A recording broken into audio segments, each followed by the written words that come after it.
ಶಿವರಾಜ್ ಕುಮಾರ್ ನಟನೆಯ Bhairathi Ranagal cinema box ಆಫೀಸ್ನಲ್ಲಿ ಅದ್ಭುತ ಪ್ರದರ್ಶನ ನೀಡುತ್ತಿದೆ. 3 ದಿನಗಳಲ್ಲಿ ಸಿನಿಮಾ ದೊಡ್ಡ ಗಳಿಕೆ ಮಾಡಿದೆ. ವಿಮರ್ಶಕರು ಮತ್ತು ಪ್ರೇಕ್ಷಕರಿಂದ ಉತ್ತಮ ಪ್ರತಿಕ್ರಿಯೆ ಪಡೆದ ಈ ಚಿತ್ರದ ಯಶಸ್ಸು ಶಿವರಾಜ್ ಕುಮಾರ್ ಅವರಿಗೆ ಖುಷಿ ನೀಡಿದೆ. ಶಿವರಾಜ್ ಕುಮಾರ್ ನಟನೆಯ ಭೈರತಿ ರಣಗಲ್ ಸಿನಿಮಾ ನವೆಂಬರ್ 15ಕ್ಕೆ ರಿಲೀಸ್ ಆಗಿತ್ತು. ಈ ಚಿತ್ರ ವಿಮರ್ಶಕರಿಂದ ಮೆಚ್ಚುಗೆ ಪಡೆದಿದೆ. ಈ ಸಿನಿಮಾ 3 ದಿನಗಳಲ್ಲಿ ಭರ್ಜರಿ ಗಳಿಕೆ ಮಾಡಿದೆ.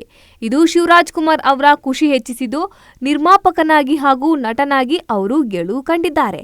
ಈ ಚಿತ್ರದ ಕಲೆಕ್ಷನ್ ಬಗ್ಗೆ ನೋಡೋಣ ಬನ್ನಿ. ಮಫ್ತಿ ಬಾಕ್ಸ್ ಆಫೀಸ್ನಲ್ಲಿ ದೊಡ್ಡ ಮಟ್ಟದಲ್ಲಿ ಯಶಸ್ಸು ಪಡೆದ ಸಿನಿಮಾ ಆಗಿದ್ದು, ಅದರ ಪ್ರೀಕ್ವೆಲ್ ಆಗಿ ಭೈರತಿ ರಣಗಲ್ ಸಿನಿಮಾ ಮೂಡಿ ಬಂದಿದೆ.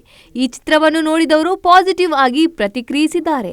ಸಾಮಾನ್ಯ ಲಾಯರ್ ಆಗಿದ್ದ ರಣಗಲ್ ನಂತರ ಲಾಂಗ್ ಹಿಡಿಯೋದು ಹೇಗೆ ಎಂಬ ಕತೆ ಭೈರತಿ ರಣಗಲ್ ಸಿನಿಮಾದಲ್ಲಿ ಹೇಳಲಾಗಿದೆ.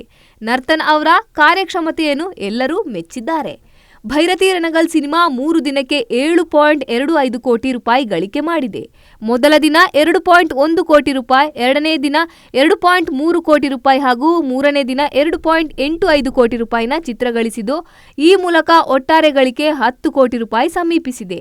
ದಿನ ಕಳೆದಂತೆ ಸಿನಿಮಾದ ಕಲೆಕ್ಷನ್ ಹೆಚ್ಚಿದೆ. ಭೈರತಿ ರಣಗಲ್ ಸಿನಿಮಾದಲ್ಲಿ ಶಿವರಾಜ್ ಕುಮಾರ್ ಮುಖ್ಯ ಭೂಮಿಕೆ ನಿರ್ವಹಿಸಿದ್ರೆ, ರುಕ್ಮಿಣಿ ವಸಂತ್ ಈ ಚಿತ್ರದ ನಾಯಕಿಯಾಗಿದ್ದಾರೆ. ರಾಹುಲ್ ಬೋಸ್ ವಿಲನ್ ಪಾತ್ರ ಮಾಡಿದ್ದಾರೆ. ಗೀತಾ ಶಿವರಾಜ್ ಕುಮಾರ್ ನಿರ್ಮಾಣ ಈ ಚಿತ್ರಕ್ಕೆ ಇದೆ. ಈ ಚಿತ್ರವನ್ನು ನರ್ತನ್ ನಿರ್ದೇಶನ ಮಾಡಿದ್ದಾರೆ. ಈ ಸಿನಿಮಾಗೆ ಸದ್ಯ ಯಾವುದೇ ಸ್ಪರ್ಧಿಗಳಿಲ್ಲ. ಹೀಗಾಗಿ ಹಲವು ದಿನಗಳ ಕಾಲ ಚಿತ್ರ ಉತ್ತಮ ಪ್ರದರ್ಶನ ಕಾಣಲಿದೆ.